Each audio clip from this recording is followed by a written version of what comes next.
மசோதா தோல்வி 3 மசோதாக்களையும் திரும்பப் பெற்றது மத்திய அரசு. வணக்கம், நான் தமிழ்.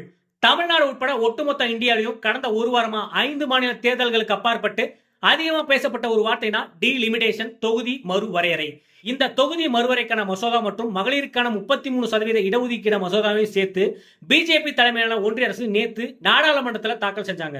அதுக்கான வாக்கெடுப்பு இன்னைக்கு நடைபெற்றுச்சு. இதுல மொத்தம் 489 பேர் வாக்களிச்சிருந்தாங்க. இதுல ஆதரவா 278 பேரும் எதிரா 211 பேரும் வாக்களிச்சிருந்தாங்க. நாடாளுமன்றத்தில் ஒரு மசோதா நிறைவேறணும்னா வாக்களிச்ச எம்பிக்கள்ல 2 பங்கு எம்பிக்கள் ஆதரவா வாக்களிச்சிருக்கணும். அதாவது 326 பேர் ஆதரவா வாக்களிச்சிருக்கணும். ஆனா இங்க 278 பேர் மட்டுமே ஆதரவா வாக்களிச்சிருந்தாங்க. இதனால மசோதா தோல்வி அடைஞ்சது. மகளிருக்கான 33% இடஒதுக்கீடு மசோதாவோட சேர்த்து தொகுதி மறுவரைக்கான மசோதாவையும் திரும்ப பெற்றாங்க மத்திய அரசு. மக்களை நீங்க சொல்லுங்க, தமிழ்நாடு உட்பட 5 மாநில தேர்தல் நடந்துட்டு இருக்கிற இந்த சூழ்நிலையில அவசரமா நாடாளுமன்றத்தை கூட்டி இந்த மசோதாவை கொண்டு வந்திருக்கணுமா வேணாமா? மக்களாகிய நீங்க தான் சொல்லணும். மறக்காம கமெண்ட் சொல்லுங்க. அப்படியே நம்ம பேஜையும் ஃபாலோ பண்ணிக்கங்க. நன்றி, வணக்கம்.